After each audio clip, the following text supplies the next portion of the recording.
What's going on, everybody? Welcome back to another episode of the Deadhead Podcast, episode 47. We are back, baby. It feels good to be back. And yeah, this should be a good show because today's show, we'll get right on into it. We got special guest Russ from PRACTIKALLY, content creator of PRACTIKALLY, with us today to talk about games, nerd shit, and life and other stuff. So, Russ, how's it going, man? Thank you for coming on the show. Hey, thanks for having me. It's been going good. Just steady. Like I said, cranking out these videos, talking about games and all types of other stuff. And yeah, it's been going pretty well. Can't complain too much. Good deal. Yeah, good deal. I think for me, it's been harder to find the time to make content. So I've been seeing you've been putting in the work, man. So that's some good shit. That's very true. Good deal. Good deal. Jan, how's it going, buddy? Mostly fine. I've been enjoying this. I don't know what the time was, like the weather. We're back over in the States, but over here we've been having rain and like very low temperatures, so it's been kind of rough. But today, the spring kind of came back again. It's been a beautiful day, very sunny. So I'm feeling warmer inside, even though I am like slumped in work. I have like an exam tomorrow, which I have barely studied for. I have no idea how that's gonna work. Plus, it's like this course that I'm afraid that my friends are gonna hear this, but like I really don't like it. I really don't. It's semiotics. If you guys have ever heard about it, it's okay if you didn't. I didn't before taking it. It's like the basically like the analysis of signs, but it goes like signs, and signs are like anything. It goes ape shit. Like signs are everything. Language is signs. When you try to wave somebody, that's a sign. When you see like you see a leaf turning brown, that's a sign. Like everything is a sign, and everything is analyzed on like very minute levels. And it has like a bunch of crazy nomenclatures. It's insane. I'm not gonna bore you too much about it, but that's what's been going on with me. So damn, man. That seems like a busy time. I feel like it's been busy for everybody here lately. Russ, I don't know how much you've been paying attention to the show or anything that we posted, but I'll be a dad in August, so we got a lot going. Stuff. Yeah, I got a lot of stuff going on. Congratulations, man. Thank you, and I've been wrapped up in that, trying to get everything ready for her. I'm having a daughter, so we're trying to get everything ready for her. Dad, reveal. Yeah. I didn't know that. You didn't? Yeah, right. That's bullshit. That's bullshit. I've definitely. Oh man. He tuned out that part. Whatever. Yeah. I'm terrible. I'm sorry.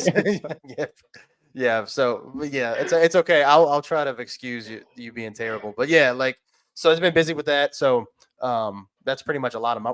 Really, it's just like it's funny you mentioned the content creation, Russ. I've been really wanting to get back into it. I was really staying steady. I was telling Jan, like I was posting like 2 to 3 videos a week, and then my schedule changed at work where I'm working all days, but I'm working Monday through Friday, several hours during the day, a little bit of overtime. And by the time I get home, I commute to work. I drive an hour to and from work. So by the time I do all that, get home, I don't have the time. How do you find the time to do the videos you do? Bro, like it's been a balancing act ever since I started this thing. So nowadays, like I've kind of seem like I've got a little bit better. Like I don't push myself too crazy to get things done. Like I have deadlines that I want to try and meet, but if I don't, it's like I just chuck it up to life happens. But yeah, like I work a regular day job, 9 to 5. It takes me about an hour, 30 minutes to an hour, depending on how traffic is to get, to and from there. And then usually like I'm very tired afterwards, so I might like nap for maybe an hour or so. And then I get back up and just go right to it, whether it's like editing or playing whatever I'm trying to recover. At first, I was trying to do creation and streaming at the same time, and that was wearing me out really bad. So I've kind of cut back on the streaming to focus more on just doing the YouTube stuff, which is proven to be pretty fruitful the last couple of videos I've done. So I think I'm gonna probably stick with that for the time being and just, continue to grow that and just stream stuff, here and there whenever I feel like, it's something that I want to enjoy with other people that care to watch. So, right. Yeah. No, I agree with you, Matt. Actually, we've had 2 guests on. Actually, we've had a returning guest, Emma from Once Upon a Quest She's a content creator as well, does gameplays. Yeah, I did see that one. Yeah. Yeah, gameplay reactions. She's real sweet lady, awesome guest. And we had the conversation about streaming and then making content. We also had this conversation with the Arcane Pain as well. He's a Twitch streamer through and through. And so it's cool seeing both sides of that. You have the content creator, then you have the streamer side. And 9 times out of 10, you always hear that the streamer side, I don't know. Then again, it is kind of 50-50 because I can see how it could be easier, right? When you're streaming, because you just go ahead, one take. If you screw up, you just move on, right? With videos, though, you can screw up as many times as you want. However, then you got to go and you have to edit and cut and add things to the videos. And so it's very, very time consuming either way. But like, I don't know how you are, so you can feel free to give your thoughts on it, Russ. I think what we're looking at is like, when you're streaming, it's so much pressure, right? Because I know how much I screw up. I suck at video games at the end of the day, right? Like Resident Evil, right? If I'm on a right, exactly, right?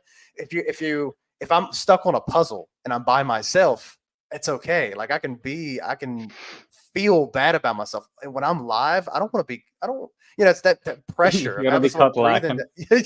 Yeah, right. Yeah. I definitely had that issue when I first started. I was definitely scared to like hop on and be like, okay, now I have to perform, in front of these people, right? Mm. But ultimately, you learn that it's not really about your skill level, unless you're just like a pro and that's what people are watching you for. It's not really about your skill level. It's just about you as an entertainer, regardless of if you fail or not. Now, granted, if you kind of fail too much, it can be a turn off. But yeah, I think Lies of P and even like Star Wars, Survivor. Like those two games are like games I failed repeatedly on several bosses, but people were having fun watching me go through that just because of my reactions and my frustration. So there's something to come out of that. But yeah, it's true. Like, if you screw up, it's live, you keep going. And videos, like you have chances to redo it, but you have to edit all that stuff out. Mm-hmm. That's why like the motivation to record videos sometimes isn't there, because a lot of the times, like I don't really ever script out my videos. I might have bullet points and then I just kind of go off the cuff and just talk. And, that I pay for that in the back end with all the editing of the dead airs, the repeated lines. Mm-hmm. But somehow it's worked out I'm able to make something good out of it. So I'm thankful for that. But yeah, I also find that the YouTube side of it or the video side of it is kind of more fulfilling than the streaming side for me personally. Because I think definitely at first, like I was just starting to like play games just because I miss playing games a lot and wanted to kind of be productive with it. So that's kind of the whole reason I got into this thing. Mm-hmm. But after getting more and more involved with making videos, I kind of my passion and intrigue kind of switched over in that aspect. For sure. Yeah, I can relate to that because I'm sure Jan's known me for a while. We went to school together briefly. He came over to the States for what, a year? 1 year. Was it One a year. year? Yep. Yeah, I met Jan. We were what class was it? Was it called like ceramics? Ceramics? Yeah, it's ceramics. Yeah, ceramics. Dude. Yeah. How could you forget? Okay, sorry. It's the origin story. My bad, man. Anyway, No, it's okay. Since I think forgot that you had a daughter, I think it's like yeah.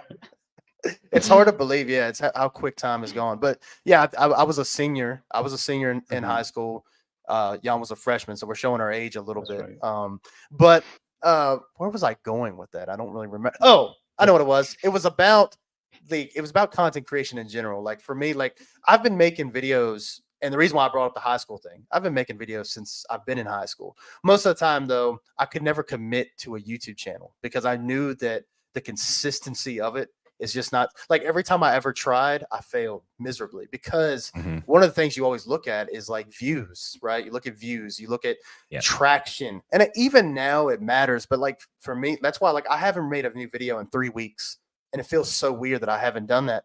But like even now, it's like obviously you want the podcast to do well, you want your videos to do well, but when you go into it thinking like that, you fail every single time. And so like like, so when I used to make videos, and just to go back to what you were saying, Russ, about like the editing part of it, like one of the things I used to do in my videos a lot is I clear my throat 1,000 times. So like,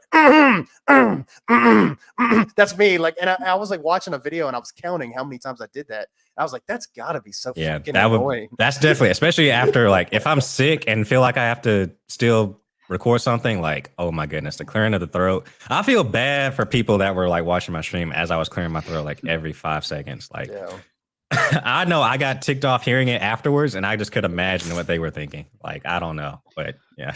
And again, I mean, it's live, right? So you can't edit exactly. That out. So if you're clearing your throat, I like have tea and drinking water and like trying to like hold it, and it's just not working. Yeah.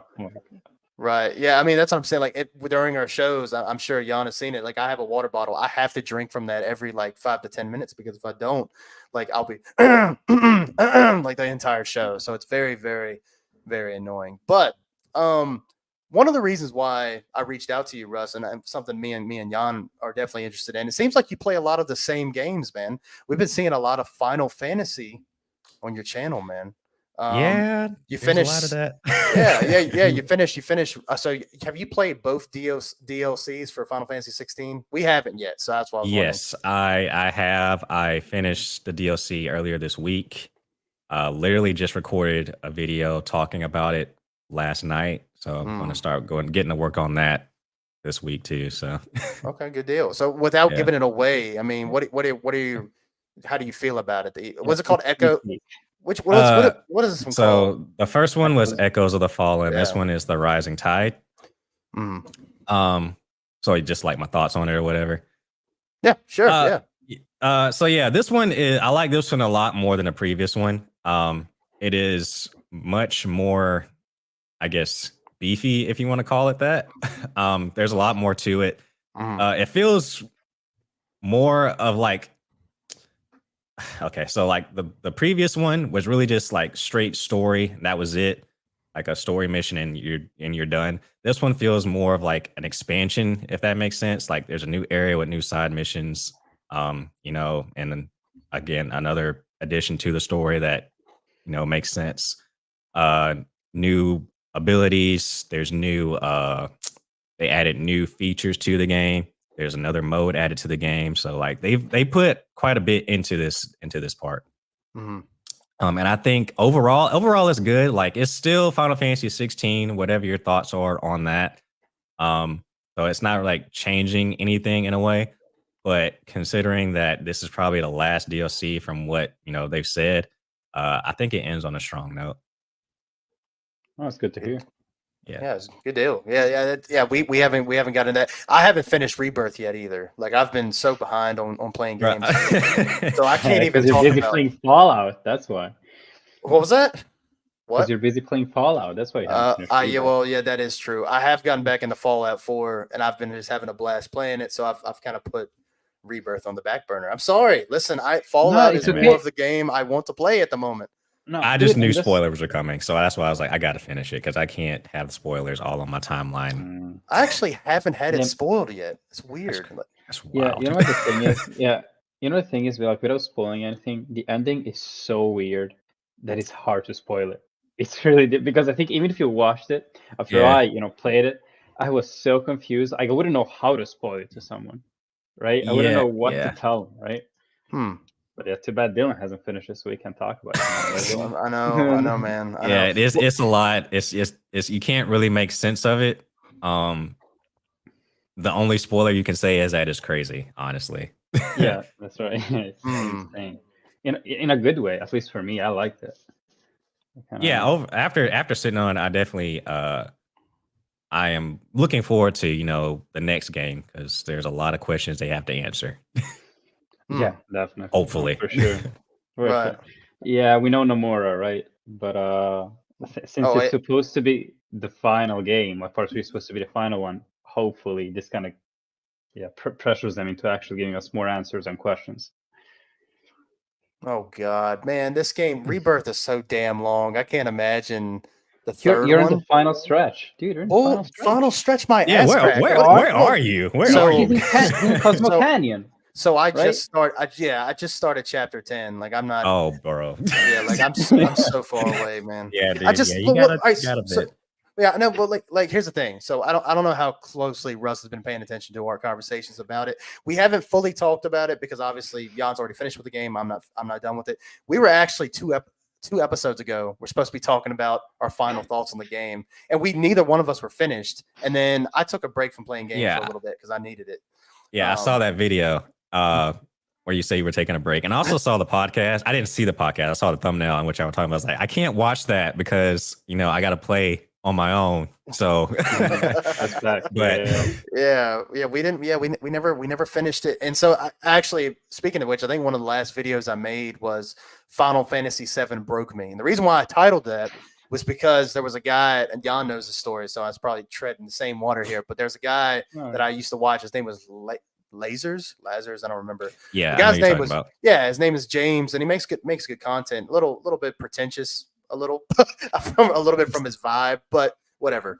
He made a video called AC Odyssey Broke Me, where he was talking about how he loves the original Assassin's Creed, but he felt like Assassin's Creed Odyssey really went away from the foundation of the series, which is a good argument. And he said AC Odyssey is a not a bad game. It's just not a good Assassin's Creed game. Matter of fact, he said it's terrible. So I made a video off of that, and I said Final Fantasy VII Rebirth broke me, not in the same way he was talking about it. More of I was saying I'm tired of the same open world bullshit that I see in games, and Final Fantasy VII Rebirth was kind of like the straw that broke the camel's back. Does that make sense? Yeah, I did watch that video of yours because I was curious what you meant. And I was kind of like I think like maybe a couple of days after I wanted to check in and be like, "Are you okay, bro? Like, are you sure?" Yeah. It seemed like you were going through something right there. But I was. but yeah, I mean, I get what you were saying in that video. I definitely understand that. Yeah. Well, that's all I was like, and I know again it was a little clickbaity, like that I'm not proud of. But main thing is I just wanted to really get out was that I think that Rebirth and me and Jan talked about it. I think on last episode before last, we talked about how Final Fantasy VII Rebirth is a good game, but it just has a lot of shit that we've seen over and over and over again that I'm honestly just to the point where I just can't take it anymore. Like I almost don't even want to do any side objectives because nothing in that game keeps me entertained. Like even the side quests. Look, sorry, Russ. If you really like this game, I'm sorry. I'm kind of bashing you right now. I think the Everybody side has their quests, opinion, bro. the side quests are to me are absolute dog shit. I cannot keep playing this game in the side quests. I almost want to skip it. Jan, what you got, man? You look like you got. No. No, actually, I just wanted to correct something and say that the more I'm playing it, I'm like over 100 hours in right now. I'm on my hard playthrough right now, and now I'm liking. I'm starting to like it. I don't know if it's like copium or it's like some kind of like Stockholm's syndrome. But the more I play it, I'm more and more. You like the abuse, you know? all right? We got yeah, it. Low key. I am. No, you know what I think it is. I was thinking about it. You know what I think it is. I think that since it's my hard mode playthrough, you get to keep your side quest progress. So since I finished almost all side activities, I could just go for the main objectives. Yeah, that is one thing I like about that.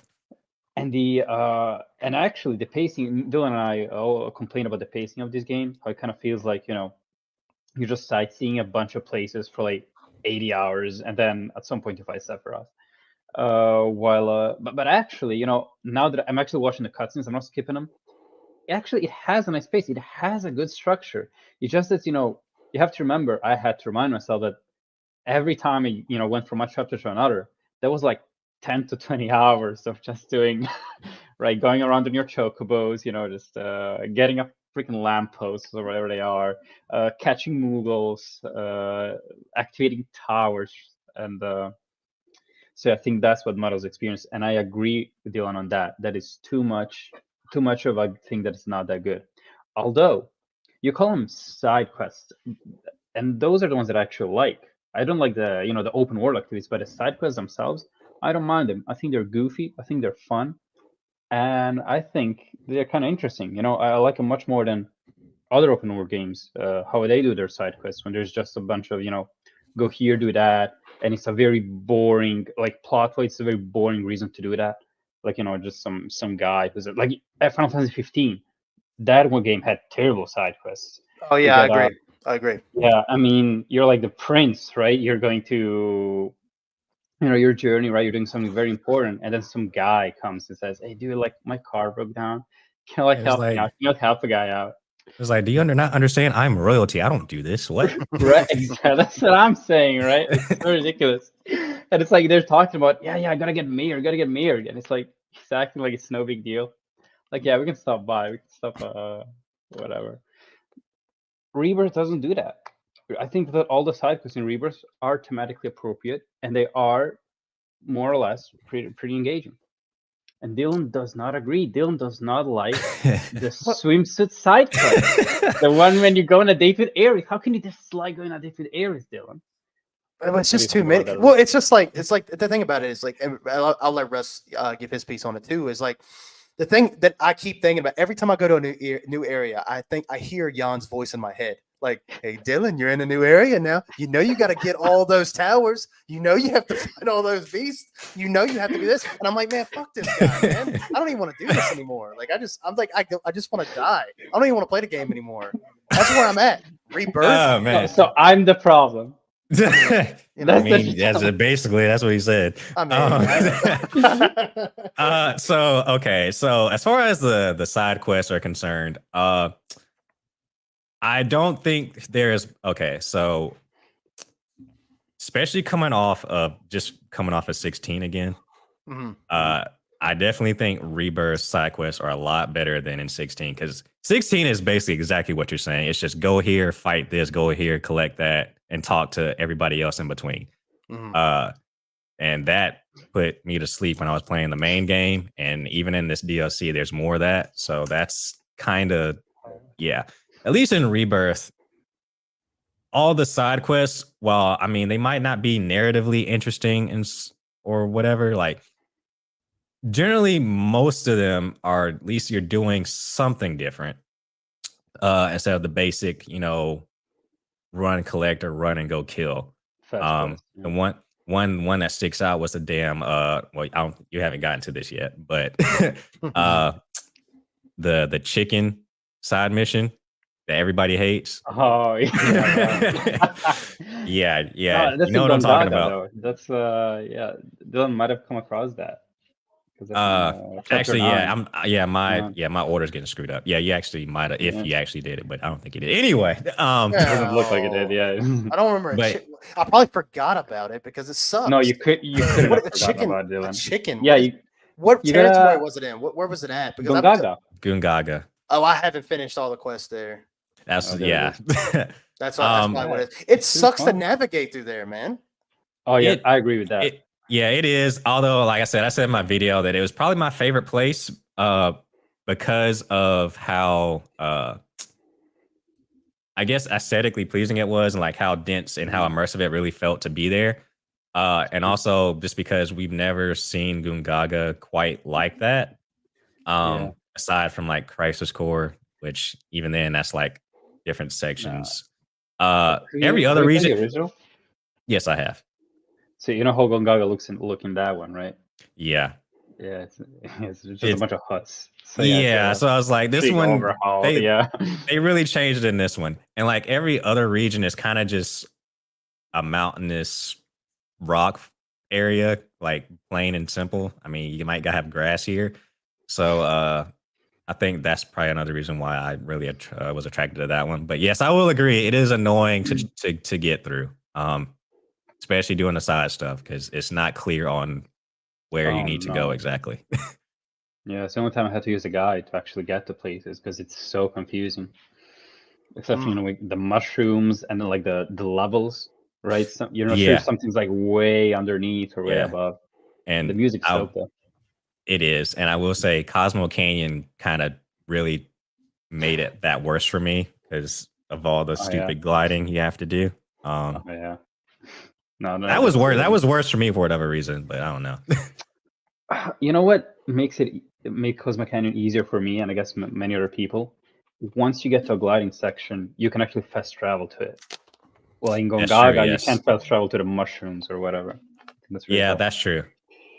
Yeah, I think finding it at first was the annoying part. Yeah, that's really hard to agree. So Dylan, we're kind of kind of keeping you out of this one. Oh no, it's okay. But also, I'm gonna finish the thought real quick. No, go ahead.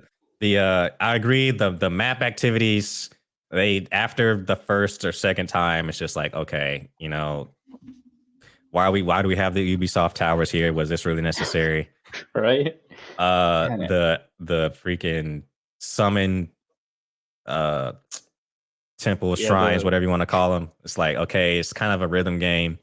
I get it, but does this really matter? Like, dude, it's cool how they like funnel you towards those things. I find that interesting, but the actual activities themselves are not really the greatest.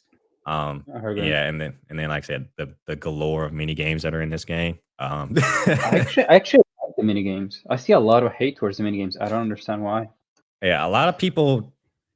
I don't hate them. I think the game is incredibly front loaded with them, and the fact that some of them are mandatory.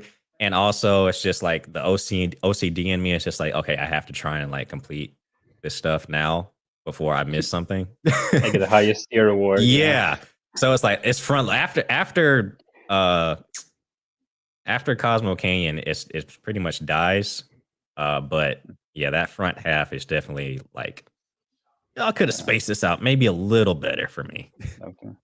Yeah, and then it climaxes in what you call it, Golden Saucer. Yeah. I mean, but at least there it's appropriate, right? Yeah, there it makes sense. But by the time I got there, I didn't want to do anymore. I was done. Yeah. I was like, I'll come back later. Yeah, but like mini games themselves aren't bad. No, they're not. They're not. With a few exceptions. Only one that I can remember that I really don't like is the motorbike one, the Golden Saucer. They just repurposed that one level from Remake. They did. Yeah, it's kind of lame. Yeah. And I think that's like this game does a lot of the good things that it does have. It does really well, and I think it does a lot of what I think Jan had said it right. It does a lot of things that are good. Like it does a lot of things very well, but nothing that's like, blows your socks off in any kind of way. You know what I mean? Like I don't mind the mini games, but I was kind of getting a bit annoyed. What you got now? Well, I mean, it does some things very well. Like what does it do? Done very well. Okay, the combat is great. Yeah, but the combat is great. Fantastic. Like we knew that. They managed to make the one from Remake even better. Correct. The only addition that I don't like is not that I don't like it. It's just it's kind of useless. Is the God, what do they call it? The synchronetic actions, not abilities, the actions. While you're holding block, you can press another button and you're going to do an action with another character. I used it like the skills. Yeah, they're not called skills though. They're called actions only because the skills are different. The skills are the ones that you once you use up enough. I'm forgetting the lingo, but it's like synergy something. You know what I mean, though, right? Yeah, I got you. I only used each once to get my affinity up for that character, and that was about it. It has like zero. It's like useless in combat, pretty much. Yeah, I agree. But like the synergy abilities are pretty great. Cool to use. I love it. But the actual when you hold down block and then you're like spamming square or triangle, or holding down, that's like everything else is fantastic. Yeah, go ahead. Okay. So I think those actions you're talking about, I don't think they're okay. It's hard to say useless because you don't have to use them. I think it was kind of made that way so like you can still play it without having to use them. Again, like play however you want, which is a kind of a theme of this game. Like you don't have to necessarily do everything they're offering you, and you can still try to have a good time with it. But I think to get the most out of the combat, they're kind of a necessity in terms of like staying on top of things. Because I've seen I've seen some different videos from people that are like going through hard mode and doing some crazy ass stuff, and like they are those those abilities or skills, whichever one they are, they come in real clutch when you're like trying to build up ATB and like be able to keep spamming different character abilities and whatnot like that to stay on top of the situation. I'm not good enough to do that yet. if I ever get there. Um, but I hesitate to say they're like completely useless, especially in like high level play. Like just to get through the game, Okay. like sure, you know, I can. Yeah, you don't really need them, but Okay, the you more know in what? depth you go, I feel like yeah. Maybe you're right. Maybe I need to get off my high horse. It's just that I have been playing through hard mode, and I never had to use them. I Right. never even like thought about using them. Like sometimes I would hit a roadblock. Like I'm not some god gamer. I did have a hard time with some bosses, but even ones that it dawned on me, I was like, oh shit. I mean, the outcome of the battle would have been completely different if only I had used those whatever those are. Yeah, But who knows? Who knows? Maybe I'll because look it up. I was going through. I went through like half the game and just kind of forgot about them, honestly, until Same. I kind of really started hitting that difficulty wall, and then I started using them a lot more. And they do change the combat if you can like use them properly and like time it Hmm. right. That's interesting. I'll remember that. Try to remember that. No, Well, I dude, mean, I'm like really scared of what's to come. I'm really scared because I only finished like the first half of the game on chapter 8 now, and I've struggled. I can't even imagine how like the final dungeon is gonna be like. You know the Yeah. one that's like 3 hours long. Yeah, oh my I'm god. yeah. Yeah. Dude, no, it's fun. I promise it's fun. No, it's good, bro. It's good. We promise. It's awesome. It's great. All It right. really is. I legitimately enjoyed it. I I like think it much more than in the original. That's what I'm gonna tell Hey, you. at I least the hated final something dungeon. here. At least the final dungeon is straight through. There's no side stuff at all. So all right, That's good. so it's straight story. right. They tell That you can't do any more side shit until you get through this. yeah, that's what they tell you. Yeah. Well, see the thing that really sucks about it, though, right? Like it's kind of like I want to. I don't just want to play through the story. I do want to enjoy the other stuff because I don't know what I'm missing out on, right? Because Right. at the end of the day, I don't want Mhm. to. I don't want to miss out on like a cool weapon or a cool ability or something like that I wouldn't get otherwise if I just played through the story. But it's just everything else is just so slow, and it also too could be it's just like the phase of my life right now. I'm just not really as into it. I've been having way more fun in Fallout just busting heads wide open. I think that's been more fun for me. Yeah, that's fair. I mean, because I remember, I don't know how much you've been following us, Russ, but before the release of Rebirth, Dylan, he was hyped as hell for this game. I He could was. not shut up. And I was like, I mean, I was hyped too, but I was like hyped, Yeah. past it. I was like, okay, I can't wait to see it. He was like in every Discord. So I was like, oh man, Rebirth, that's gonna be the shit, man. Like, I don't get excited for games no more. Or when that game drops, oh man, that's me imitating like an American accent, but that's it's kind of discouraging. Like not really discouraging, but it's kind of it's tragic to see how things have turned out. Yeah, It I makes it, know. yeah, it's really sad. Yeah. I mean, I get it. It's definitely a lot. I think a lot more than people probably really anticipated it being. Um, Hmm. definitely me. Like I had no idea there was going to be this much in the game. Um, the fact that it took me 2 months to get through it is just like I had withdrawals, man. Like honestly, like I said, jumping to 16 after this was such a refreshing experience. Despite my grievances with 16 as well. Like I had a lot of fun going through that DLC because it was just something different finally. Hmm. um, but yeah, like this is a very, very polarizing game. I mean, the trilogy or I guess duology right now, but the overall trilogy is a very, very polarizing game. Like even in my own comments, like people are saying, "Oh, the changes they made suck," and like somebody, I got called a racist just this morning because I was describing Sid. I described Sid in the original as like a brash, angry white guy. Mm.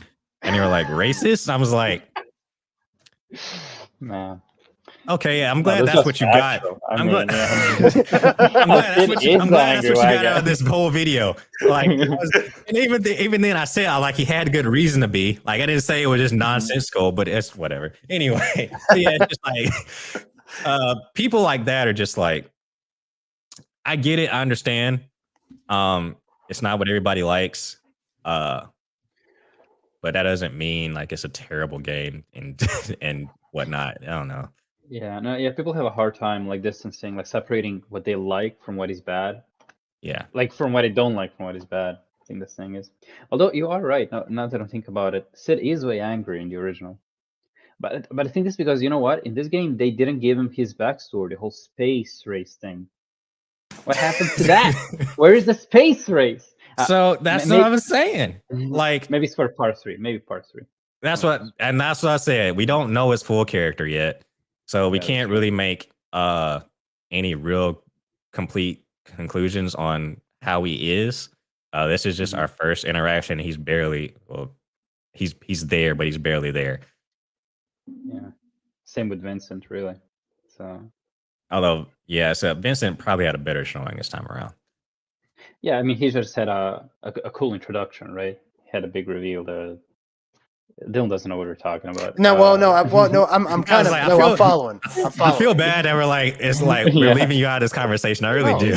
No. Of course not. No, listen, I brought it up. Because that's your most recent video, isn't it? Where you talked about Rebirth, or did you release another one? That's our most recent one right now. Yeah, that's the reason why I brought it up.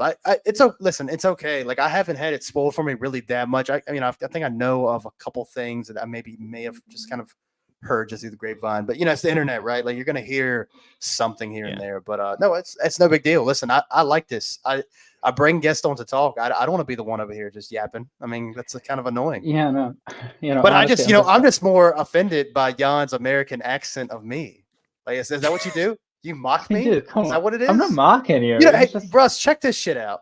Oh, oh no! Are you gonna bring up the things from the last episode? Yeah, yes, I am, bitch. Anyway, last episode that we had Emma from Once Upon a Quest on, and we were talking about if they were to make The Last of Us Part 3, like or like what could have happened to make Part 2 a bit more palatable for, like, let's just say, for, I wouldn't even say like a casual fan. Let's just say someone who's slightly above casual.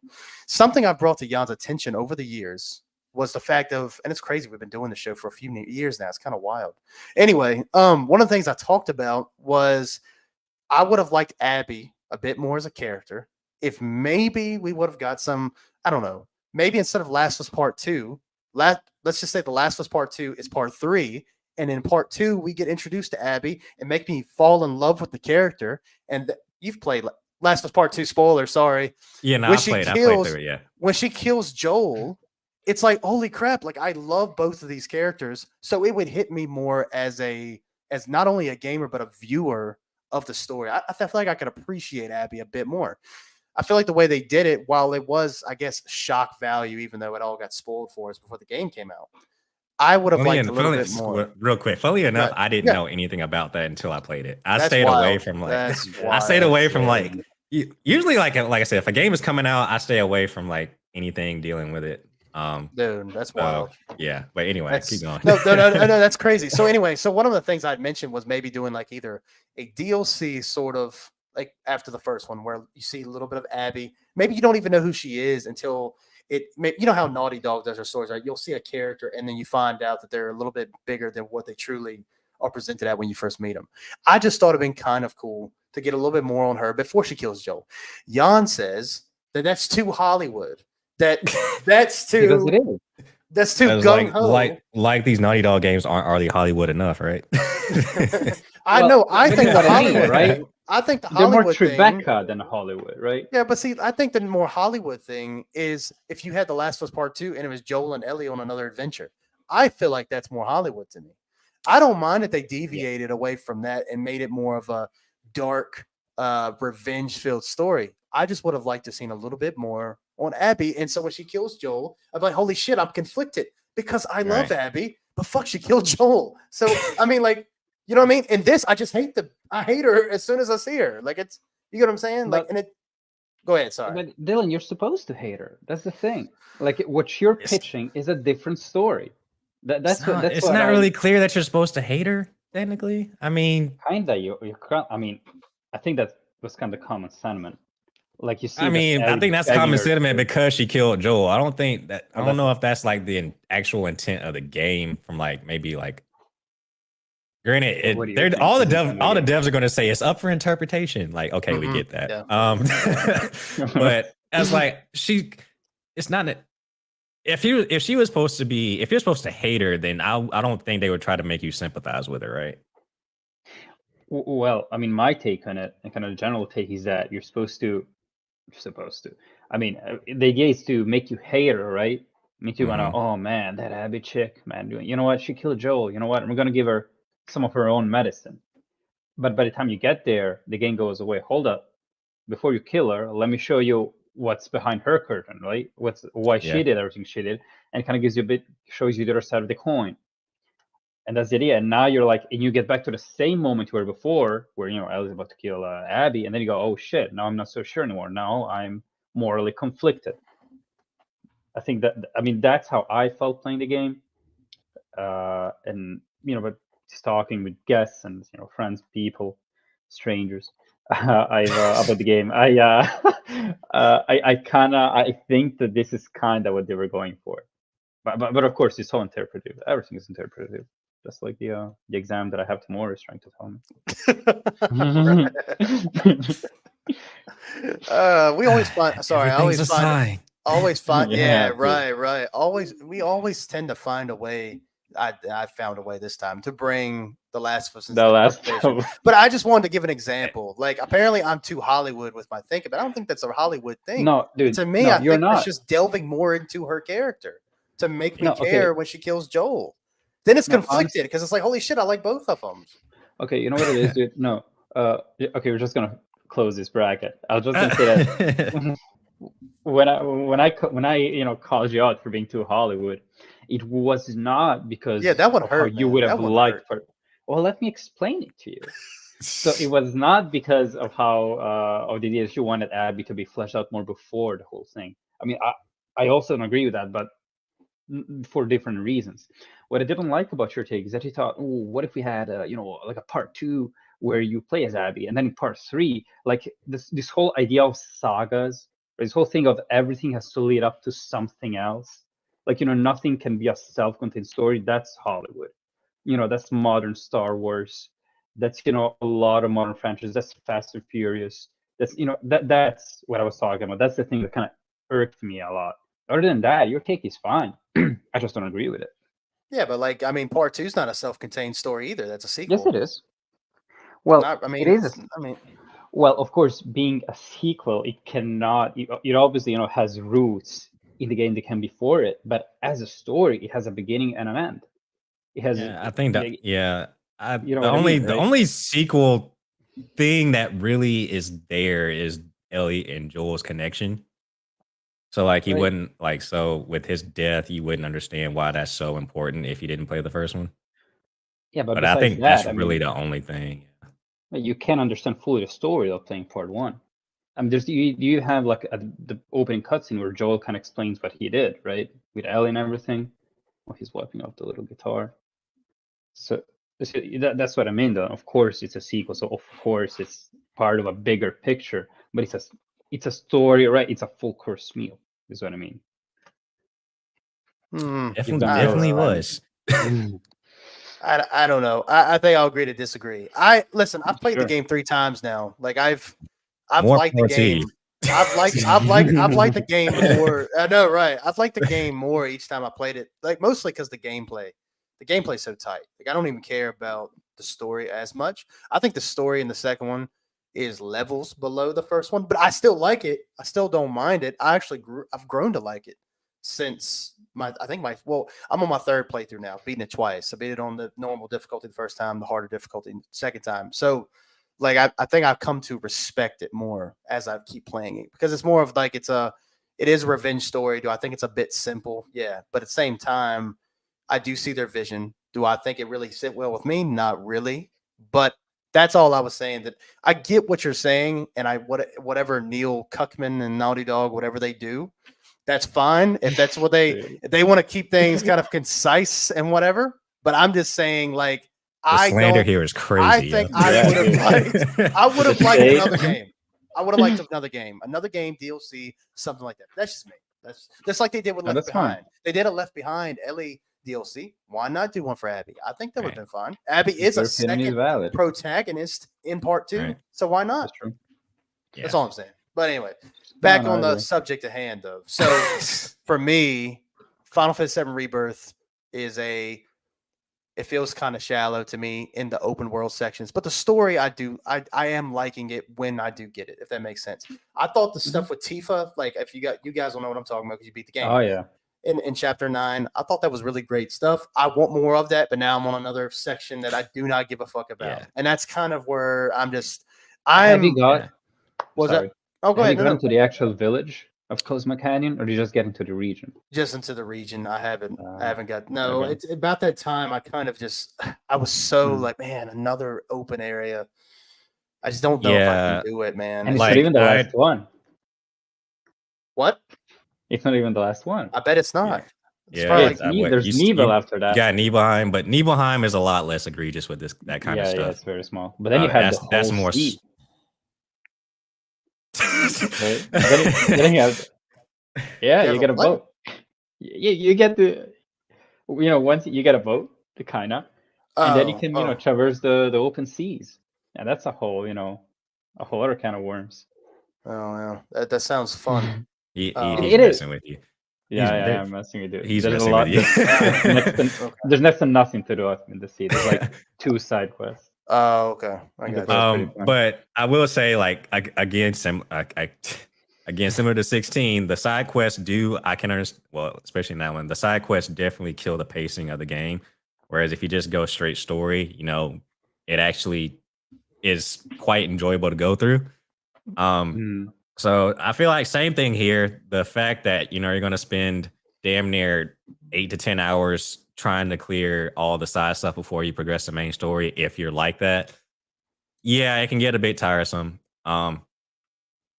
But I feel like the story that's there that they have, like I said, if you just go through and tackle that, you'll find enjoyable time out of that.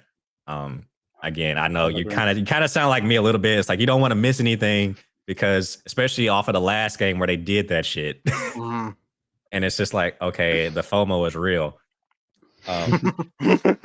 Right. But at the same time, like what Jan said, like you have the opportunity to like just go back to complete any of that stuff if you want to, so you're not really missing out too much. Right. Like as far as story stuff, like the only thing that's really I guess side stuff driven is the date. That's really it. Other than that, like you can kind of go through without any worries. Yeah, but besides the date is, it's important. It's character building. That's true. There is character building in that.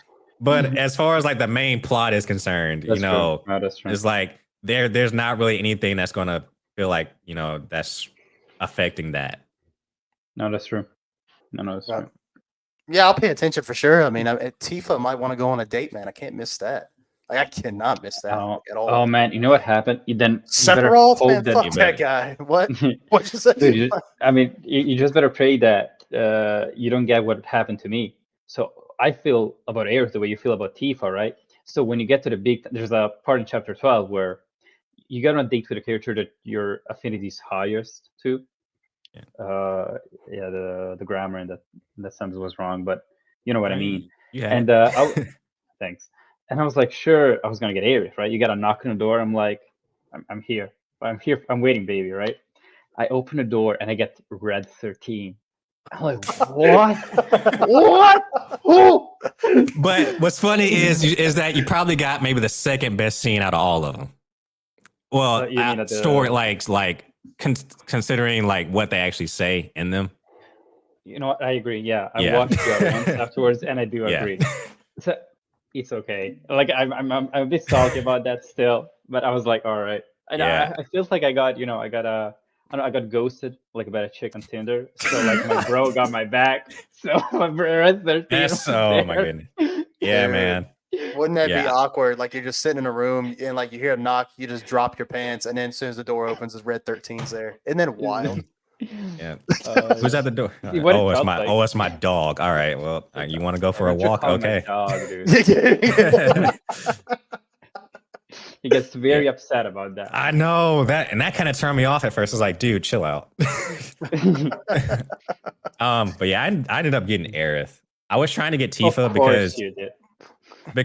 Sorry, well, she's the. I don't know what you did, but I feel like Aerith is probably the easiest one to get. Because it's kind of the canonical one. I guess, right? But I was trying to go for Tifa because I'll say it now and I'll say it forever. Aerith is Zach's girl. All right, that's it. Okay, that's fair. Yeah. You can't. No. Okay. There's no other. Nah. You're staying with a bro code. Yes, exactly. That. I can't go behind my boy's back like that. What you talking about, man? Regardless of what Cloud says, like we know for real. But I ended up getting Aerith. I was going for Tifa, and it's because I fucked up a response on one of the site or the conversations. Her responses are very hard, very easy to mess up. It was one response where if I got it right, I would have had her. But which one was it? It was in Gungaga when we were talking about the soup dish or whatever it was. Dude. Yeah, she was like asking what to make or something like that, and I chose the wrong. It wasn't a bad answer, but it wasn't like the best one. Yeah, I know what you're talking about. Yeah, but that's bullshit. I mean, there's like some of these answers, like I don't know, maybe the English translation is a bit better, but like some of these answers they gave you, like it's I don't know, like there's one in Costa del Sol where Aerith is like, oh man, I'm worried about something. I don't know what, and the answers are, don't worry about it. Then you're thinking about it too much. Then it's okay. Yeah, like some of them are kind of like ambiguous as to like, okay, what's actually bad and what's actually good here. Exactly. Yeah. Which one is uplifting and which one is you being a downer. And then you select it and he kind of says it the wrong way and it's like, okay. Yeah. Right. Yeah. No matter what he says, he sounds like an asshole. No matter what it is, like it could be just like Cloud. Yeah, it just sounds bad all the time. Even when he's trying to be consoling to somebody else, it's just like you have a answer choice of like, it's okay. He's like, it's okay. Stop being a piece of shit. Like he'll say something like that. It's like, well, that's not what I meant. Yeah. Yeah, man, you might want to work on your delivery a bit, just a little bit, bro. Yeah, I saw a skit about that. I think it was on TikTok. There's a channel who does like have you guys played like the Telltale, the Walking Dead games?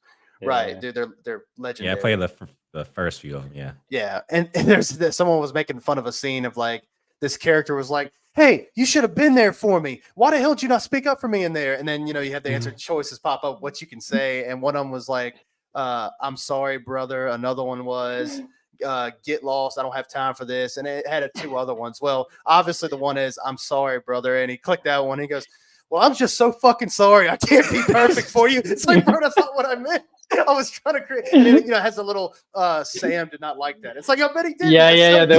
Thanks to remember that.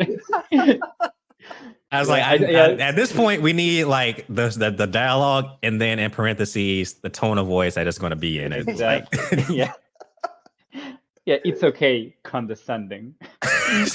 Dude. Pretty much, yeah, man. I saw another one where it's like, have you? I don't know if Jan has played. Have you played any of the Fallout games, Jan? Have you played any of the Fallout games? No, yet. No. There's a scene in Fallout New Vegas where it's like this like huge like tombstone in the middle of this town, and if you shoot at it, some guy comes up from behind and he's like, "Hey, my brother died, and this is a memorial for his death in battle." And you get it, then you have answer choices of what you can say back to him. And some of them like, oh, I'm sorry, I didn't know it was an accident. Another one's, here, take some cash. I'm sorry about your loss. Another one was, you're a bitch, and your dead brother was too. Oh man, I gotta get in these games. Jeez. So if you select that one, obviously he's like, that's my brother. You're gonna die, and he starts coming at you, and you can like one shot him and kill him too. Okay, very best has to ask. Yeah, very. That dialogue was unmatched. No. Yeah, but yeah, Final Fantasy, man. It's I think it's a pretty big franchise for the channel. We've talked about Final Fantasy a lot on the show, haven't we, Jan? I mean, we've talked about a lot. We went back, and not as much as we want to. Yeah, Square Mm. Enix, man, I think to me is like, I don't know. I think I might be getting a little bored of their games. You know, Oh, there's a little man. bit, not really like the stories as much, because even 15, like when you understood what the hell was going on, wasn't terrible. Sure. Sure. And of course, Seven Sure. Remake was good. Seven Rebirth Oh, yeah. has a good story from what I can tell. You seem like you guys agree as far as the ending. So I mean, it's 16. 16's got a good story, even though it's not like, you know, I wouldn't say I was like super captivated by Clive's story. Clive had some badass moments though. So Yeah. like, Yeah. you Yeah. know, I always say that 16 is like starts great and then it kind of trails off in the middle of it because you're not doing anything really. And then Yeah, in I the can't end even is where it picks remember. back up. Yeah, no, I agree. I think it's like very well told. Like the cutscenes are very well done, Yeah. but the story itself is kind of whatever. that's too bad because I do love the darker tone, I will say. And I know Oh yeah. I know it's gotta be annoying for Jan to hear. I like a dark tone story, and You know, I feel like Seven Rebirth is and that's how the original ones too. It's very goofy during this section, and well, maybe Yeah. that might be another reason why I'm not vibing with it as much. you know what? I've actually been thinking about it because I'm rewatching the cutscenes, and it's like there are some cutscenes that could be really dark because like, if you think about it, it's very the stuff is happening is pretty tragic, Mhm. but it's very toned down, and I don't understand why they did this because violence wise too is very toned down, right? Even scenes that are supposed to be like very violent are just Yeah, and I that's don't know. first starting Nibelheim sequence with Sephiroth destroying the Yeah, village. yeah, Yeah. Like no, that would have been yeah. What I sick. mean, yeah, I mean, what I mean is that like I don't need it to be a gore fest, but Yeah, yeah, me too. it kind of puts you out of it when you Sephiroth stabs somebody and it's like as if he stabbed Play-Doh, right? There's no Right. sound effect. There's no nothing. There may Yeah. be like a couple of pints of blood like somewhere. Yeah, Uh, because sorry, that's kind of my go because ahead, like yeah, do go you ahead. remember the scene with Barrett and dying, right? Remind me. When he's holding on to dying before he falls. Oh Right, yeah, yeah, yeah, right, yeah. In the right, And right, they flashback, sh- in the right, and right. they flashback, and they yeah. sh- they shoot his arm, right? He shoots his arm off, clean off, right? But there's nothing there. Yeah, There's right. no Yeah, blood right. or anything. It's like, And okay, what? and the next scene it's bandaged And then already, it's like bandaged up in blood. It's like, all right. and that's I mean, and then there's another one in chapter 5 where the ship is getting attacked, where the captain of the ship start gunning down the the black cloaks, right? Yeah. And that scene is actually I think it's supposed to be more impactful than it actually is. And what's kind of holding it back is that again they kind of tone down the violence. The gun doesn't make any sound. If it does any sound, it didn't reach my ears from the TV, and it just goes. It's like it's like he's shooting an air gun, and and then the black clothes just drop dead. With maybe again a couple of drops of blood, and it's very. It kind of kills the tone, right? Because I feel like you're either gonna have a violent scene or you're not. This is kind of having kind of violent scene, but it's very, it's so censored that it loses its luster. It's kind of like when Sephiroth stabs somebody and there's like black smoke from from the injury. I would much rather. I mean, if you're gonna do that, I would much rather have like a camera trick, have like Yeah. the camera pull away from the stab, maybe show a shadow of it. I'm much Mhm. rather have Yeah. that than you actually straight up show me that you don't want to Yeah. show me the gore, right? I think yeah, there's a lot of scenes where it's just like, okay, it's unrealistic. I do think part of the reason why that is because when they do use blood, it's usually for a pretty significant reason. Uh like when Cloud kind of goes ape shit at first, killing all the Yeah, the soldiers, and you see the soldiers. blood on Yeah, his face. And even that happens a second time, and I actually yeah, really like that. I really like yeah. speaking about that. I So really. when they do choose to go that route, it usually has a kind of a bigger meaning behind it, kind of show the darker tone of what's going on. And I feel like it's lighthearted in the beginning to really make the darkness hit harder at the very end. Yeah, no, that sounds right. Although, sometimes I feel they are kind of toning it down, like with Tifa's injury in the flashback. Yeah. Like Cloud is reacting as He's if she like- should have died from that, and it Mm. looks like the sword barely grazed her. Like it It's like, really are looks you- like It's like, I have this scar. Do you really? yeah, right. Yeah, right. I was Like, like, I mean, are you gonna? I mean, I know it's like, rated teen. You can't show us anything, but like it wasn't what? like he cut right here. It's like right below that. I'm pretty sure you can show that, so you can we can see it. But anyway, Yeah. I am gonna. Over here, the game is actually rated like 16 years and up. So I'm going to blame like either the Japanese or the American rating board system for this, because this is ridiculous. The whole FIFA thing. yeah, I don't know. Yeah. I mean, I don't know nothing about it either. This is just speculation on my part. I was actually going to make that that comment about. I think what Jan brought up about this when Sephiroth slashes Tifa in the flashback, and it's like this. Oh, I'm scarred, and she pulls up her shirt, and I'm just like the way it looks, especially with the shit he's cut up with that sword. Wouldn't that would have chopped her ass in half? Like it would have even been it would have been Right? over and a crime. But apparently, it's like a little like she just fell and had a little scar. Yeah. Well, here's the thing. They act as if she's, she has a life-threatening injury, right? Cloud Julie cannot. He has a hard time believing she survived that. Well, actually, it looks like she fell down the stairs. Like I don't understand. She Yeah, goes, oh yeah, I needed like some serious treatment. Like I was, getting operated for like hours on end. Like Yeah, what? Getting stitched up? Yeah, it's hard to believe because back then, like you didn't have the ability to show it really unless you did like Right. a full CG cutscene or whatever. Now you can, and they choose not to. So it's like, how bad did you really get hurt? Yeah, it takes You you out know, of it. Exactly. I was like, unless he like damn near cut you like halfway through and you were just somehow laying there bleeding out, then it's like, how valid is that statement, Tifa? Who's lying here? Yeah, I got. Oh, maybe the flashback was also manipulated by Sephiroth, and we are getting manipulated like Cloud There's too into much going on. believing that. Yeah, It's starting to sound more like Kingdom Hearts, like every day, like Same as we director. get closer. Don't Dude, get me director. started on Kingdom Hearts, man. Yeah, you lost me there. I can't even. I used to be able to follow. I can't do it anymore. It's too much. Too many mobile games. Too much. Yeah, I get the mobile games is what killed me. Honestly, I could have like followed it, but the mobile game is what did, man. Because like even like following the cutscenes on YouTube, those cutscenes are so ass and they're so long, but there's so many of them, and I can't. Like, what am I doing? Like one day you're playing one of your favorite games ever, and the other day, in order to follow the story, you have to watch this Adobe Flash ass freaking cutscenes Said where flash ass. it's Adobe hey, Flash. That's what it is, dude. Right. Gotcha. Just look at them.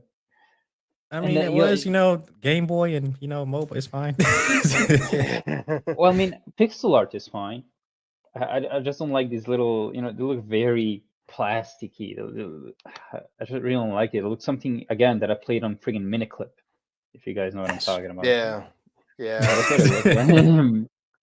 Yeah, it has, man. It's a shame because it's a cool combo, right? Like you have the Disney stuff and then you mix it with the Final Fantasy stuff, then you have the whole Kingdom Hearts lore of it all. It's a really Yeah, the cool original one. combination.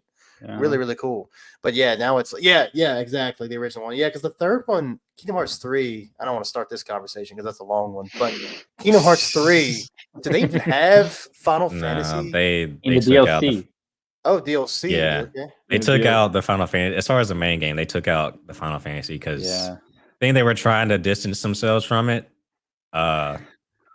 Which one? At least at the time, it seemed like they were. Yeah, but I kind of respect it in a way, because I feel like Kingdom Hearts can, is strong enough on its own. It doesn't need Final Fantasy characters unless the situation calls for them, right? But I myself, I didn't really feel their absence as much as other people did. Yeah, I think this. Yeah, like early on to try and sell the game at first. Yeah, you definitely That's probably right. needed Yeah, something exactly. else. Now that the name is kind of like synonymous with everybody, you don't really need it as much, and the story is enough as it is with the characters they do have. So they Yeah. don't really need any more to add into that. True. And to be honest, I mean, the Final Fantasy characters didn't do all that much. They really didn't. Maybe yeah. So it was just like I said, fan service. Who shows up in the DLC? Who shows up in the DLC? The Hollow Bastion gang. So Squall, Yuffie, Okay. Sid, those guys, and they really show up like in one cutscene, really, and because they're trying to find Sora, which is actually a plot point I really like, but as Dylan said, that's another Yeah, it's story. not Yeah, here nor that's there. a whole nother Mhm. episode. Yeah. Well, you know what's Exactly. crazy though? We've talked about Final Fantasy VII Rebirth for like 3 episodes, which I know, Jan, you're finished with the game now, but we've talked about it extensively for several episodes now. So you got to say that about it, like the fact that the game is like this big of a title that has so much going on that we found something to talk about with each, even if it is a little repetitive at times. I'm pretty sure we talked about the open world stuff like every episode. Other than that, Yeah, you that's gotta have that addendum. that's pretty cool though. That's pretty cool that Yeah. it's going on that long, man. Final Fantasy is really cool. I just I hope I mean, find that love for it again, because right now it's kind of Yeah, think and that's it's good. like again, I had this argument of like, okay, just completely doing the same game over again versus what they're doing with the remake. Yeah, like okay, I get the sentiment that people wanted to have just the old game redone with modern technology. Like I understand that. But at the same time, it's just like you wouldn't have anything to really talk about with No, with these exactly. games, because all you just be talking about, okay, it looks better. Like Yeah, whereas like now it's like, okay, we have a whole bunch of different theories and like, oh, what they did here, what they changed here, does it better or worse or whatever? Like there's conversation that can be had now because they're going out of their way to like, try and change things up and make things better, add to stuff and whatnot. yeah, maybe not better, just different. I can really respect that. Like, I find it very boring when a remake sets out to, and I think I said this already, but a remake sets out to replace the original. I find it that's A, disrespectful, and B, kind of and B, kind of a waste of effort. Like, why would you do that? Like, people, oh man, the nostalgia, dude. If you're nostalgic, just play the original game. Like, what are you on about, Mhm. right? Yeah. Like earlier this year, Persona 3 Reload came out, and I was actually kind of stoked about it Gosh, until I man. wasn't. Until I wasn't anymore, because I realized that, as exactly as you said, I have nothing more to talk about. It's the only things I have to talk about is how much I really like the original one better, because it has much better art direction. And maybe some things would have done better in the remake. Mm. Quality of life wise. But other than that, is that you can just you make like an Excel sheet with a bunch of differences, where you put in all the differences, and that's it. That's all the discourse you have about that piece of work, art, It's like whatever. Resident Evil 4 remake, right? Like I think that was Jan's game of the year last year, and Yeah, I love exactly. that game too. But when you look at it, and again, this is not. Hmm. I love that game, and I don't think one replaces the other, because me and Jan went back and They're played so Resident Evil different, 4. right? Right, Resident Yeah. Evil 4, the original, I could go back and play that and have a great time with it just as much as the remake, really. But the remake is so similar that sometimes I can kind of get that feeling too. Like it was really hot when it came out, and then after that, it kind of simmered out a little bit. With Rebirth, I Hmm. feel like we've talked about it a lot because there's Yeah. there's so many Although, changes, and you know what I mean. although trust me, Dylan, Resident Evil 4 remake is leagues better than what they did with Persona 3. Persona 3 is like like Well, yeah. the script is like copy and paste, like maybe a few, very few changes here and there, Yeah, but otherwise the same exact script. I tried that for a little while, Russ. That was a funny conversation between me and Jan because I've never played any of the Persona games before, ever. Right.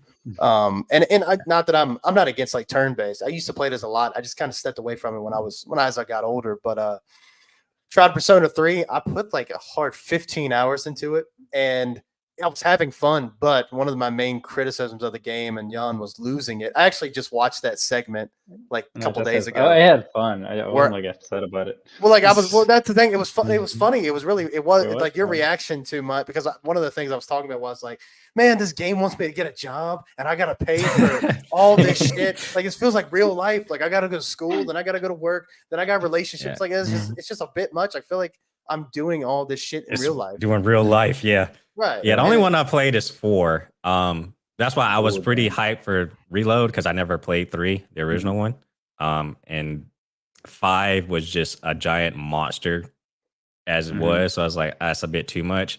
So yeah, I downloaded it and I did like the intro, but I between editing different things and having to tackle other games, it's like, all right, maybe is probably never going to happen at this rate, but I do still want to play it really bad. But heck, I still got freaking Like a Dragon Infinite Wealth to finish because I started that. Oh, damn. Oh, yeah. Okay. Dude, I got so many That games. tells me everything. I got so many games unfinished, man. It's like I can't start another game. Like I just can't. I don't have enough time to do it anyway.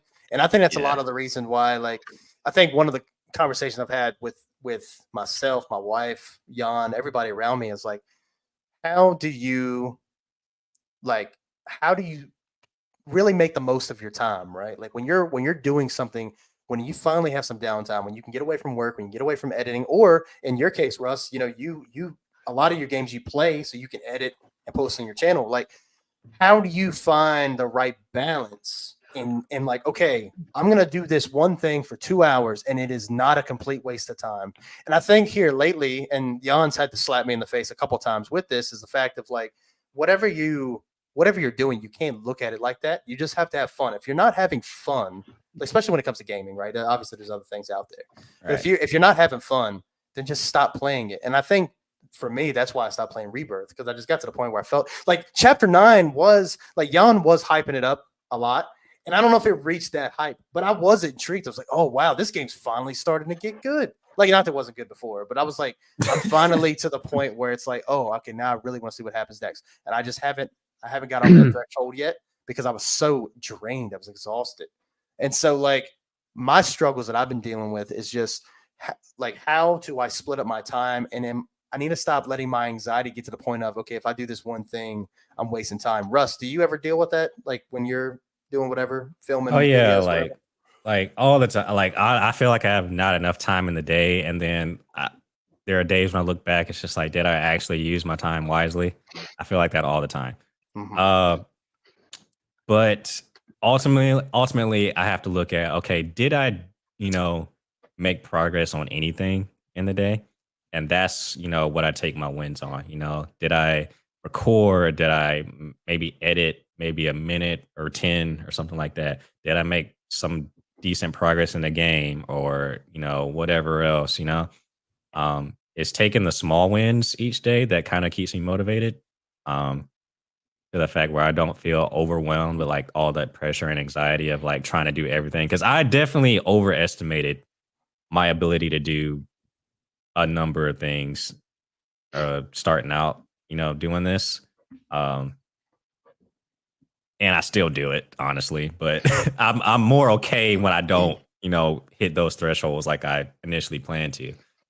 Um, but yeah, it's just like, and focusing more on a single thing than trying to do everything in a day. Uh, like this day I'll be just editing all period, or this day I'm just going to play the game.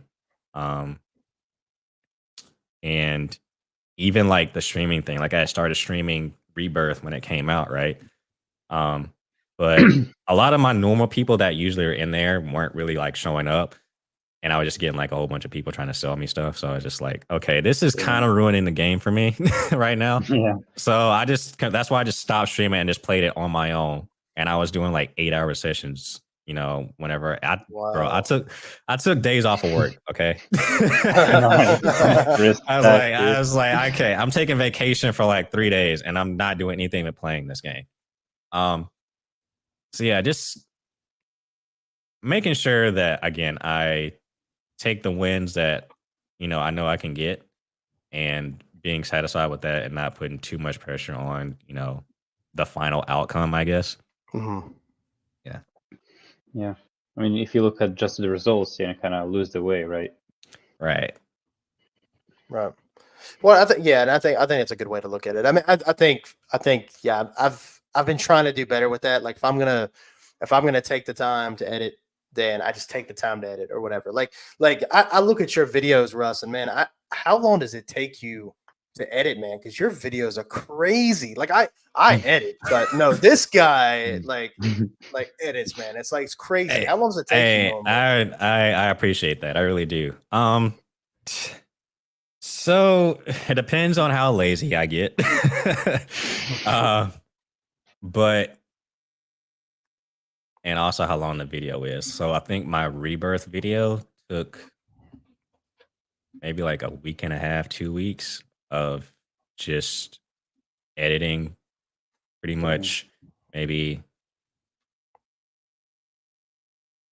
maybe 4 or 5 hours a day. Holy Yeah. crap. Yeah. Most of that is having to scrub through the footage. That's because that was 90 hours of footage I had to go through and find examples of what I was talking about. Normally I like try to take notes on like when something happened so I can like easily go back and find it. Those are that saves me a lot of time. But there are other things where I'm just like, okay, when I'm just talking and thinking of stuff as I'm recording, it's like, okay, now I gotta find that. Luckily, this game had was pretty easy to remember because how it's divided up. It's pretty easy to remember when certain things happen, so I could go back and find it. But still, like for those different sections, it's still maybe like 10, 15 hours of footage to go through. So, and then after that, it's just like kind of just whatever my mind comes up with to make something look cool or whatever I think find funny to put some jokes in there. Yeah, by the way, just- that Odin fight was it? Oh That my was god, that beginning. Yeah, that was funny as hell, dude. that was real, good, bro. Good work. That Good was work. real. That was yeah. Oh my. I felt and I couldn't let him defeat me. I couldn't do it. He did it like several times, but I ultimately, had. Yeah, I don't think I got to that point yet. But yeah, I thought that was funny. And that's one of the reasons why I reached out to you, because I what I like to do, and something Jan and the people we like to talk to and bring on the show is people who do especially in the world of content creation, and you put so much time into your stuff, man. I think it's good to I don't want to say put you on a pedestal, but it's more of like just to show you off a little bit, man. Like the work you put in your channel. And by the way, I'll put all of his information in the comment section description of this stream.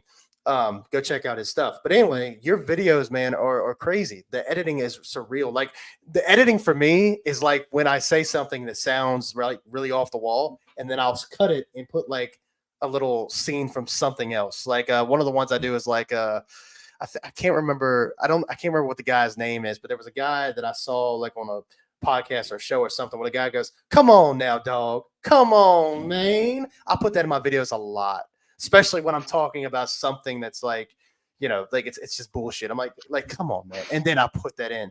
And that's my level of editing. And it's like when I see yours, like when I see videos like yours, and I look at like Luke Stevens, and I look at people like, I mean, Luke Stevens is one that's like his is like cinematic as hell. Yeah. Not that his videos really entertain me in a sense. Not that I don't think his personality isn't there. Just not. I don't really watch him like that. But it's pretty cool, man. I just wanted to give the time and give you your flowers, man. It's a lot of great work I see in your videos, dude. It's good work. That means a lot. I appreciate that. I really do. Yeah, like I just honestly like draw a lot of inspiration from, like I said, the videos I grew up watching, like early 2010, 11, 12, like those early years of YouTube and game reviews as well.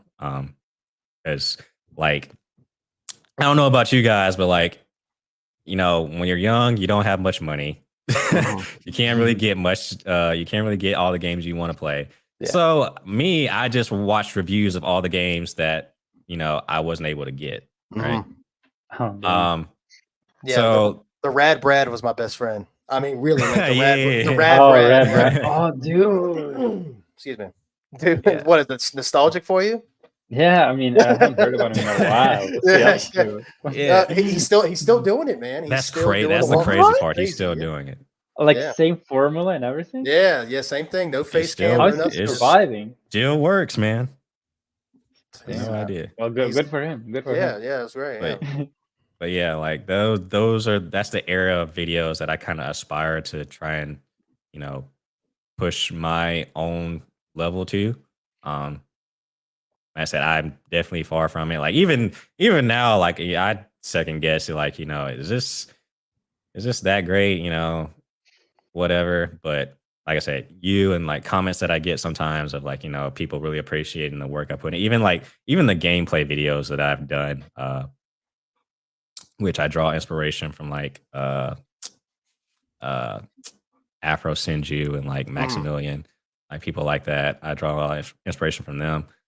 Um and people are like giving me love for that. So it shows like, what I'm doing isn't like kind of just being put to the wayside, Right. like the effort I'm putting in is actually like making somewhat a difference to some people. Like one comment was like said, "You really helped me get through like a really terrible day or something like that." Oh, that's nice. And I was like, well, now I have to keep going, Yeah. No, that's Yeah, great. so- That's great, man. If you can give that kind of like, if you can leave that kind of place on someone, Mark, especially when they're Mark, when they're like going through a tough time. Yeah, I got a comment, and like I said, I don't even think my videos are all that, to be honest with you. But I had someone we are comment our on worst mine. critics. Right, and I had someone on mine. I forgot what video it was, but he said something on mine. Like, man, I thought you had more subscribers, and that one always hits. Yeah, that's Right. Oh, okay, Yeah. all right. You know, I Those was are like- magical words. Yeah. yeah, I was like, I mean, oh. you can help with that. You can help though. Yeah, no, it's cool, man. Content I creation wanna is awesome. I want I don't know what your like your exact video creation process is, but like from outside looking in, like I appreciate your ability to like just talk, because if you haven't noticed throughout this whole podcast of like all my pausing and thinking and whatnot, I have trouble just going off the cuff and keeping going with a straight thought. Right. Whereas, the videos I've seen from you, you're able to like do a constant stream of thought and not, mess up or sound stupid, Oh, it's a lot So- of editing, man. It's Yeah, I mean, but unless your camera cuts are like just that damn smooth, like I don't see it. So like I've gotten hide pretty good at it, but yeah. Yeah, like I hide a lot of my cuts behind the gameplay footage. That's why you don't really notice it. but you and other people I watch, like I want to get to that level where I can like just talk and just have a constant train of thought without being interrupted by my own just inability to where it doesn't cost me as much in the editing process later on. And as well as, being live, I can still talk without it sounding like a train wreck most of the time. Right. So that's one thing that I noticed about some of the videos I watched from you. I was like, okay, I want to be able to do that. I appreciate even, that. Thank you. Yeah. And like even I've scripted before. I've never followed them. Like I said, most of mine are freestyle. This latest one, this 16 video, I definitely scripted and tried to follow for the most part. So we'll see how that goes. But yeah, I just wanted to let you know about that too. Yeah, I appreciate that, man. Yeah, the thing is, like, I've always tried to do a script. I've always tried to pinpoint what I'm going to say, and sometimes I will do it, but other times it sounds way too robotic. It doesn't even sound like me. Like it's one of the guys that I like to watch is the Gamer 2323, Jeremy over there. He's I would say smaller, but I think he's got like 150,000 subscribers. I've been watching him for a few years. And he's very off the cuff, very charismatic guy. And at the end of the day, that's all I want to be. Like that's one thing I try to do when we do the show here, right? Like we all put on a face that, like at the end of the day, like Jan might come off like a cool, super cool, chill cat. The camera cuts off. Where's the shade coming? And he's throwing shit everywhere. Like you don't. Yeah, that's what I'm saying. But like you don't know. Like you cut the camera off and he's throwing shit everywhere. He could be like there's a straight up asshole, right? But or like even worse, just a nerd. Imagine that. Well, I mean, yeah, that's yeah, but that's not something that would surprise me. But I'm just saying, like, we all put on a face when we're on the internet, and so for me, I've always tried to be charismatic. And like for my job, I talk to a lot of people, shake a lot of hands. It's like that's a lot of my job. So it's like one of the things I've tried to do in my videos is also try to be very concise and not try to like to go back to what you're saying about the editing. Like I've gotten to the point now where I've edited out my mistakes so much that now I don't really make those mistakes. Like the clear my throat thing. Now I barely ever do that. Now I have sneezed a few times in my videos and I've had to cut it out. And I actually have some old videos like on Facebook and things like when I was just uploading videos where I'd sneeze while I'm filming. On video? And I'm like, yes. And I'm like, why the fuck did I do that? Like, why did I just, but I would hate it. I'd be at the end of the video and then I'd sneeze and I didn't know how to edit. So the shit would just stay in there. And to be honest, I like leaving that stuff in because it's just a way of making fun of myself. So a lot of times when stuff like that happens, like I'm coughing or sneezing, I just leave it in. unless I feel like it was like really, you know, unless I just feel like I can't make it work. A lot of times my videos are mainly just poking fun at myself, really. I mean, that's your persona, right? Just as Dylan says, that's how you present yourself. Yeah. I was like, because like outside of here, like, you know, I barely talk to anybody really. Like at work, I have my own little space and I don't really want anybody to come in and bother me. But, you know, they kind of have to because it's my job. And like I said, I don't really talk to that many people outside of here. But this is kind of, you know, something I've always wanted to do. Just talk about games with people that are like, not even like-minded, but just, you know, enjoy games as much as I do. Which is why I was like really wanted to jump on the chance to come on here because of that. And it's something that I, again, try to push in my own videos. It's like, I'm not trying to tell you, you know, whether a game is hot trash or whether it's good or not, or, you know, you need to spend your money or not. I just want to create a conversation and talk about it. Some people take that the right way. Some people take it the wrong way. You can't help what people think, but, you know, I still, regardless of how people come at me, I still try to like come back with positive, you know, energy. Right. Yeah, and Yeah, I think yeah. I think what you do a good job of. I mean, even if it's something like in a game that you might not like, how the gameplay felt or how the story went. You always give your reasoning. I hate people that I don't hate people, but I hate when people in their videos Now you made it right the first time. Well, yeah, I hate people too. They're assholes. But I'm just saying, like, I hate people like who do like the whole like, oh yeah, it's trash. Like oh, this game is just garbage. And it's like, okay, the well, angry why is it right? garbage? Yes. Why And is it garbage? it's surprising how many people like in the comments will say like it's trash, and then I'll just be like, why? And they won't respond back. Don't elaborate. Yeah. Like one person actually did, because one person left me a paragraph of like, or no, one person just said it was trash and I asked him why, and then he like sent a whole paragraph. And then I actually read it and responded back to him. He was like, I'm surprised you actually read all that. It's like, why? I care about what you have to say. That's the way people are. Yeah. Just what it is. Yeah, Sometimes people are just waiting for their turn to talk, you know. right. Yeah. I mean, and that's what I mean. You know, at the end of the day, you know, the internet's gonna be full of people that have different opinions. But I think what's cool when you have, like, especially, you know, bringing people like you on, Russ, to the show to talk to us. And I think one thing we've really done a really good job of with the Deadhead podcast is bringing people on that, like you said, not like-minded. I mean, hell, me and Jan are not like-minded on everything. As you see our last conversation, we are not like-minded on a lot of shit.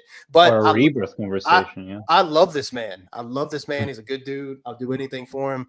And I think that's what's good when you have a good community and you have good structure. And I think we've done a really good job of bringing people like yourself, Russ, Emma, the Arcane Pain. I mean, and the list goes on. Lyra. I mean, I can keep going on with that. We've met some really cool people on the show, and I'm glad that we finally had the time to bring you on, because I know we've been I've just been so, and Jan knows this, I've been so busy. It's really been hard to make this a priority, like one of my priorities. It is a priority. It is, but it is on the back burner right now. It just is. And so I've been trying my best to try to stay in good communication. And I hope that you'll be wanting to come back on down the road, come on, talk to us. And I'm hoping that everybody who's been on the show comes back. And obviously I think we got a good thing going over here, and hope you can see that, man. Oh yeah, most definitely. This has been like a wonderful time. You know, I'd love to come back and talk to you guys. Especially if, you know, whenever you guys like aren't on a time crunch and we can just like chop it up. Like, yeah, I'm totally down for that. Hell yeah. Yeah, that's awesome, man. Yeah, no, we'll definitely do that. I think, Yeah, I think definitely with everything's been going on, we've all feel we're a little pressured and losing a little bit of time. So, but definitely, yeah, what we'll do a topic, or maybe, I mean, hell, a lot of Jan and I's favorite episodes are when we don't have a topic. You know, when Mhm. it's just about whatever. And I think that, yeah, I think that'd be great to have a Yeah, longer conversation with you. Yeah. you were kind of scaring me because I was like, what are we going to talk about? Because he hasn't told me yet. And I was just like, okay, well, I see a poster of Clive, so I'm guessing Final Fantasy because that's the only thing I can draw conclusions of right now. Yeah. I was Yeah. like, I Well, hope it's something I can actually contribute towards. yeah. When you You asked don't gotta me, worry about nothing. Yeah. yeah. When you ask me, yeah, it's like that's why I was telling you, like, well, you know, it's completely chill. You'll see how we do things, and I mean, look how it is. We filled up an hour and a half time. It feel like we've been talking for 5 minutes. So that's just how things are here. But that's just how things go, you know. So I hope it, like I said, it sounds like to me you want to come back and talk to us. So I'm sure Oh, we'll yeah, be most cool with that. definitely. But I know we're kind of getting close here. We're cutting close. I know Jan's got a dip, and then I got some things going on too. So, with that being said, thank you everybody for checking out another episode of the Deadhead Podcast, episode 47. We're only 3 episodes away, well, 2 episodes away from episode 50, and then 3 episodes till that. So we got a big We have episode big coming for that. plans for that one. Big plans, yeah, sure, yeah. Yeah, we do.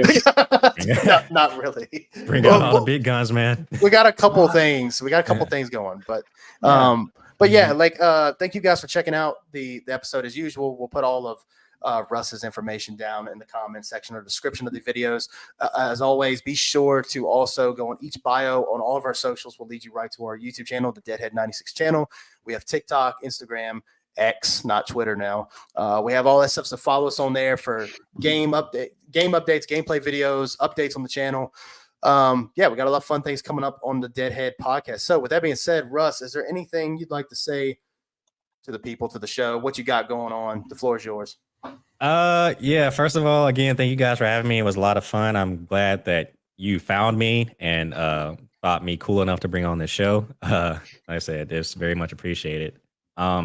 Yeah, as far as things to come, like I said, the Final Fantasy 16 video is going to be coming out whenever it's done. I'm not going to put it on it.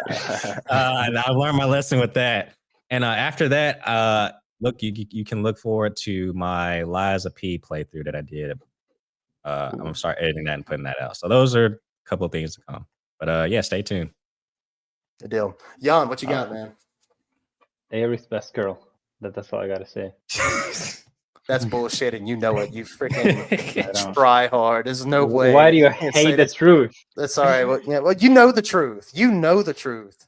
Like, we don't even have to go into that. You know the truth. It's T. All I gotta say is Yuffie had the best scene in that group. I will say that.